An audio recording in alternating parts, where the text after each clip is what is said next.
Continuamos en directo en el Mirador de Onda Cádiz Televisión en la mañana de este lunes y lo hacemos para hablar también de literatura. ¿Por qué no?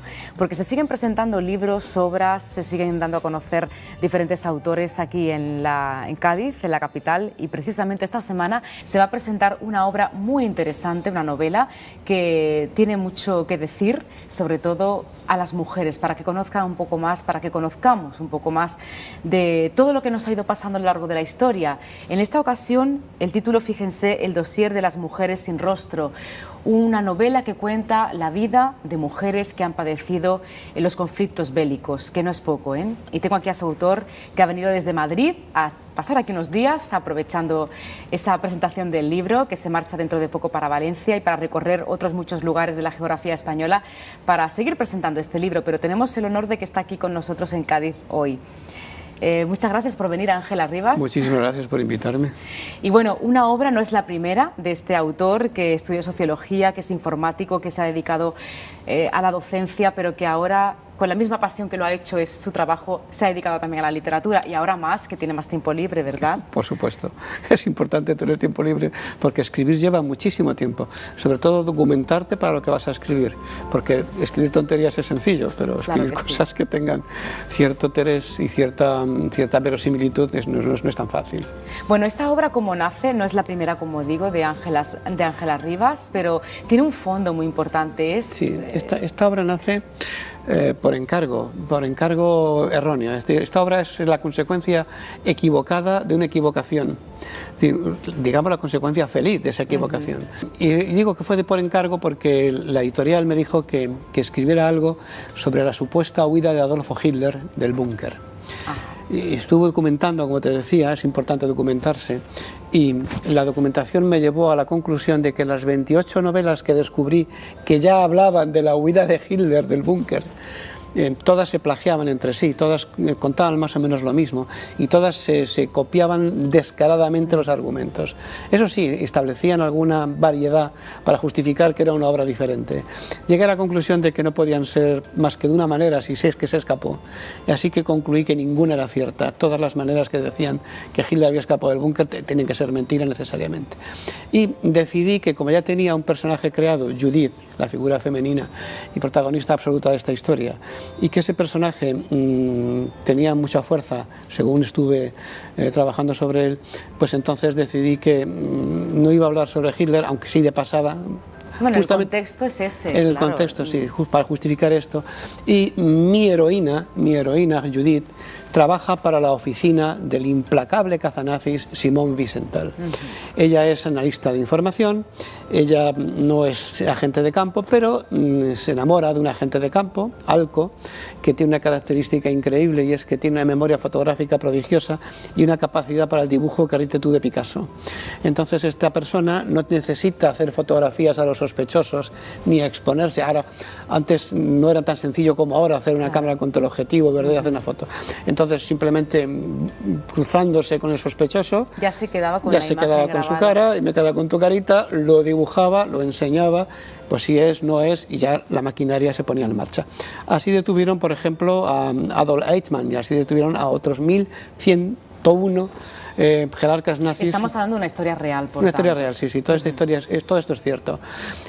Lo único, digamos, imaginado es el personaje Alco, el personaje Judith, y el personaje posterior, José Torres Mur, grausino, Graus es un pueblo de Huesca, porque aquí hay dos personajes, digamos, colaterales, que son los héroes aragoneses Ángel Sambriz, que salvó a 5.500 personas del Holocausto, y al héroe también aragonés, en este caso de Huesca, Sambriz era de Zaragoza, Sebastián Romero Radigales, natural de Graus, Huesca, y que fue cónsul en Grecia y salvó a unas 750 personas también del Holocausto. Entre los dos salvaron 5 veces más que Oskar Schindler. Sin embargo, son 5.000 veces menos conocidos que Oskar Schindler, ¿verdad? Aquí lo importante no es la cifra en realidad, porque dice la Misra del Sanedrín que quien salva una vida salva al universo entero. Así que con que hubieran salvado una sola persona era suficiente.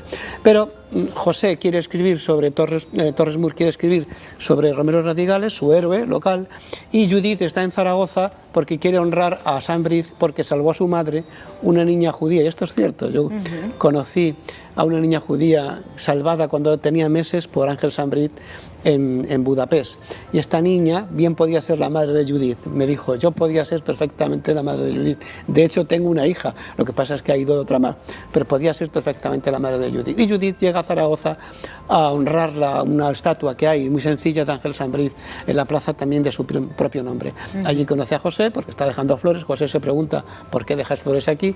Bueno, y Judith le cuenta por qué está dejando flores en esa estatua, cuál es el motivo.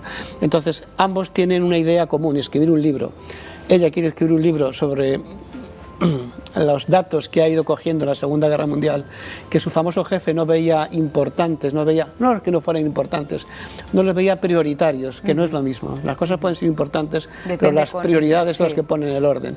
Y José Torres Moore quiere escribir sobre Sebastián Romero Radigales. Ambos quieren escribir un libro.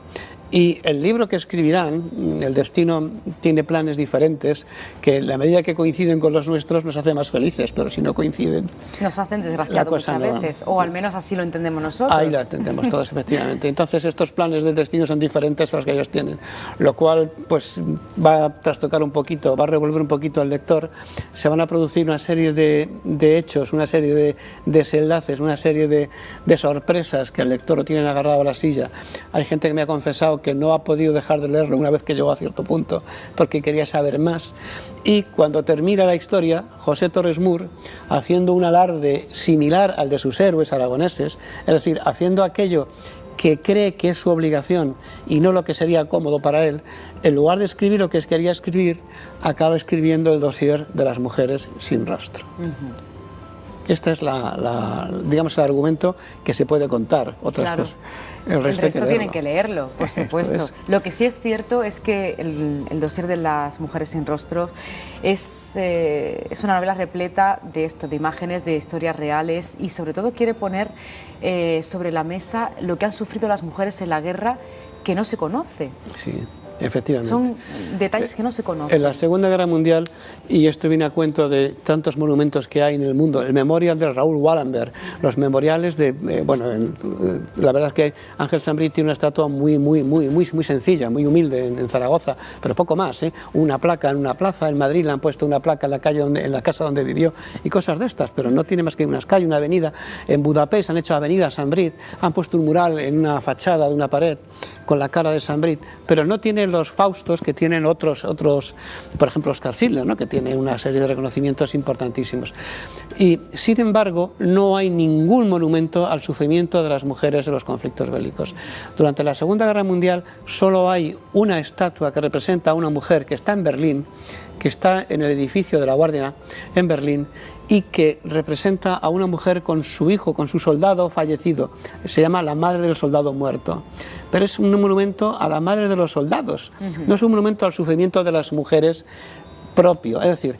Que han sido violadas, humilladas, torturadas, y doblemente porque han sido humilladas por sus agresores y luego son humilladas por la sociedad a la que pertenecen. Ese es el problema. Han tenido que estar en silencio las mujeres. Ese es el problema. ¿Por qué una mujer no querría mostrar su rostro? Por la vergüenza que siente de que la reconozcan. Ese es el motivo real. Entonces, eso ocurrió en la Segunda Guerra Mundial, pero ocurre desde que el mundo es mundo. La mujer es botín de guerra.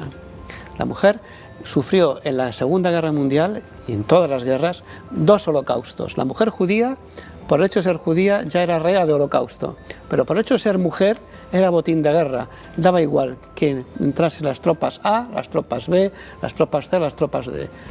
Cada vez que entraban las tropas en una población, violaban a las mujeres.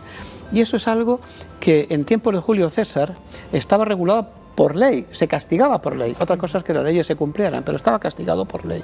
Y Julio César decía que los vencidos tienen que sufrir, digamos, las velidades del vencedor, pero que solo los cobardes son valientes con las mujeres. Solo los cobardes son valientes con las mujeres. Lo decía Julio César hace 2000 años y ahora lo tenemos en África, mucho más cerca el antiguo conflicto de la Yugoslavia actual, en Kosovo, lo tenemos en Colombia, lo tenemos en cualquier parte del mundo. Podríamos decir que lo tenemos en la cotidianidad, lo tenemos en el día a día también. Sí. No tenemos que irnos tampoco a un conflicto bélico. Pero es que además lo más gracioso de todo, y es lo que le indigna a Judith y lo que le indigna también a José, es que las naciones, los estados, no mueven un dedo. No se castiga, no se persigue a estos delincuentes, no se persigue a las personas que entran en una población y sistemáticamente violan a las mujeres. No se les persigue, no se les castiga, no se les condena a nada. No hay un tribunal internacional que juzgue, que persiga y que en su caso condene este tipo de delitos.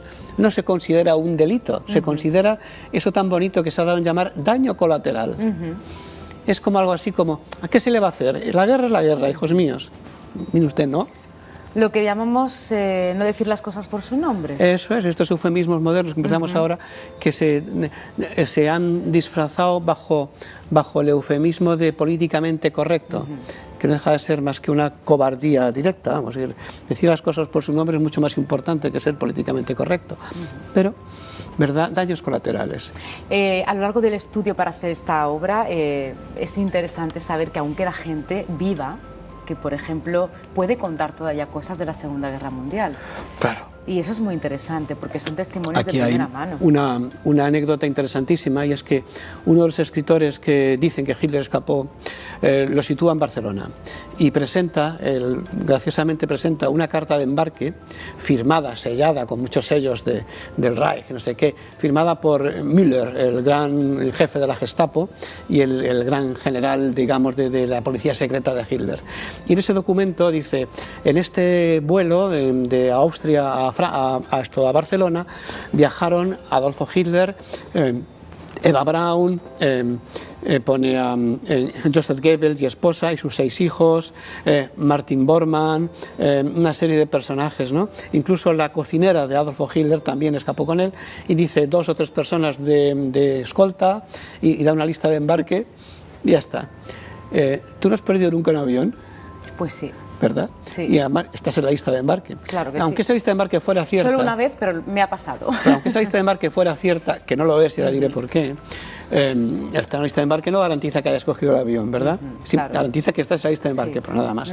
Bien, en esta lista de embarque este señor puso los cargos de todos los oficiales que viajaban con Hitler.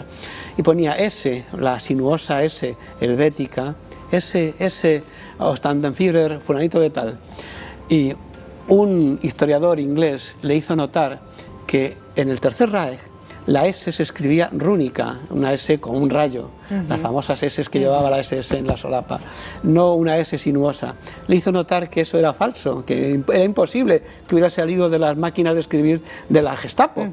Y entonces el señor dijo, sí, es que esto me lo han dado, me lo han dejado en el buzón, no puedo decir quién ha sido, en fin, ese tipo de cosas que utilizamos para disfrazar la realidad. Claro.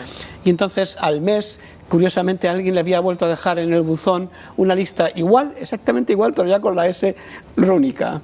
Y claro, vamos a ver, los 2 documentos son falsos, el primero y el segundo, porque es un plagio del primero, pero cambiando la S helvética por la S rúnica. Entonces, esto es una tomadura de pelo, o sea, es una auténtica dislate. Ahora, hay mucha gente que está convencida y quieren creer, los famosos conspiranoicos, que Hitler escapó del búnker.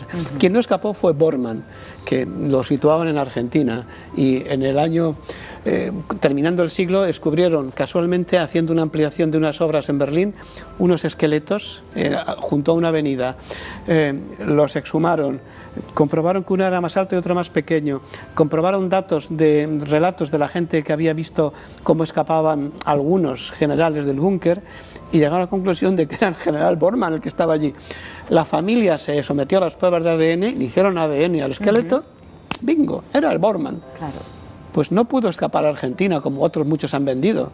De hecho, en Inglaterra hay un señor que vendió un libro, Operación JB, Operación James Bond, en la que dice que Martin Bormann fue recogido por Churchill en Argentina a cambio de que le contara secretos militares. Pues evidentemente es otra falacia.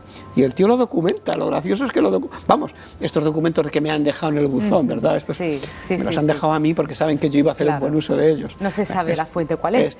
Sí. Nunca. No, esto está todo documentado y todo riguroso. Claro, todos los hechos históricos que cuento están todos rigurosamente documentados. ¿Cómo se sabe qué libro coger, qué libro escoger, qué libro leer, que realmente te aporte una verdad, te aporte una documentación cierta? Porque claro, perdemos el tiempo si leemos algo que no es verdad y que no nos dicen que es ficticio. Cualquier libro es bueno, ningún libro te hace daño, ningún libro te hace daño. Pero escoger un libro y como Carl Sagan decía, y verificar. O sea, tú no te creas todo lo que ves, cuestiónalo todo, porque cuestionando todo es como hemos llegado hasta aquí. Si no hubiéramos cuestionado nada, seguiríamos viviendo en cavernas, ¿verdad? Claro que Nos sí. hemos cuestionado todo. Cuestionándolo todo hemos llegado a donde estamos. De manera que hay que seguir cuestionándolo todo. Coger un libro que dé datos y que empiece diciendo, por razones de seguridad, la persona que entregó esta documentación a mi contacto no desea que su nombre sea publicado. Mire usted. Lo primero que dice un periodista es consultar y verificar las fuentes. Si no puedo verificar las fuentes ni consultarlas, el resto ya me parece un poco más, digamos, menos verosímil. Podemos ¿verdad? tratarlo como mera literatura y ya está. Por supuesto. Que también Ahora, aporta. ¿entretiene? Por supuesto. A mí los cuentos de Andersen me entretienen muchísimo y sabemos que son cuentos. Claro que sí. Claro. Entonces, simplemente sabiendo que esto te distrae y que pues ya está, pero no aceptar como verdades absolutas cosas que no tienen detrás fundamento alguno. Es decir, y esto lo notas porque es la propia lectura, la propia explicación que te dan de los hechos narrados ya te dice, mira, esto así, ¿no? Así. Perdón, tenemos que despedirnos. Es la hora, pero invitarles a todos a que el próximo que jueves asistan al Casino Gaditano a las 8 de la tarde en el Casino Gaditano pueden acudir de forma gratuita. Les invitamos a todos porque sin duda este hombre que tanto nos puede contar también tiene mucho todavía que escribir, pero se quedan con esta obra, El dossier de las mujeres sin rostro, que les recomendamos porque pueden aprender muchísimo, son historias reales. Y eso es muy importante para conocer mejor nuestra historia y sobre todo las mujeres, conocer qué nos ha pasado en la historia y poder evitar daños mayores también en un futuro, que es muy importante.